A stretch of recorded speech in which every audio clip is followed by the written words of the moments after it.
నమస్తే and welcome to hit TV. మాజీ ముఖ్యమంత్రి బీఆర్ఎస్ అధినేత కేసీఆర్ కు ఎన్నికల సంఘం షాక్ ఇచ్చింది. ఆయన ఎన్నికల ప్రచారంపై 48 గంటల నిషేధం విధించింది. కొన్ని రోజుల క్రితం ఎన్నికల ప్రచారంలో అనుచిత వ్యాఖ్యలు చేయడంపై ఈసీ సీరియస్ అయింది. దీంతో ఈ నిర్ణయం తీసుకుంది. ఎన్నికల ప్రచారంలో కాంగ్రెస్ నేతలపై కేసీఆర్ అనుచిత వ్యాఖ్యలు చేశారంటూ ఆ పార్టీ నేతలు ఫిర్యాదు చేయడంతో ఎన్నికల సంఘం స్పందించింది. ఈ నిర్ణయంతో బుధవారం రాత్రి 8 గంటల నుంచి 48 గంటల పాటు అంటే ఎల్లుండి రాత్రి 8 గంటల వరకు ఆయన ప్రచారంపై నిషేధం వర్తిస్తుంది. కేసీఆర్ ఎన్నికల ప్రచారంపై నిషేధం విధించడంపై కేటీఆర్ ట్విట్టర్ వేదికగా స్పందించారు. ఇదెక్కడి అరాచకం అంటూ తన నిరసన వ్యక్తం చేశారు. ఏకంగా కేసీఆర్ గొంతుపైనే నిషేధమా అని ప్రశ్నించారు. కేసీఆర్ వ్యాఖ్యలను తప్పుపట్టిన ఈసీకి మోదీ విద్వేష వ్యాఖ్యలు వినిపించలేదా అంటూ ప్రశ్నించారు. మోదీపై వేలాది మంది ఫిర్యాదు చేసినా ఇప్పటి వరకు ఒక్కసారి కూడా ఈసీ ఎందుకు స్పందించలేదని మండిపడ్డారు.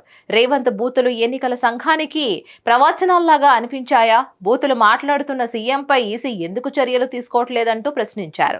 బడే భాయ్ చోటే భాయ్ కలిసి చేసిన కుట్ర కదా అని ఆశ్చర్యం వ్యక్తం చేశారు.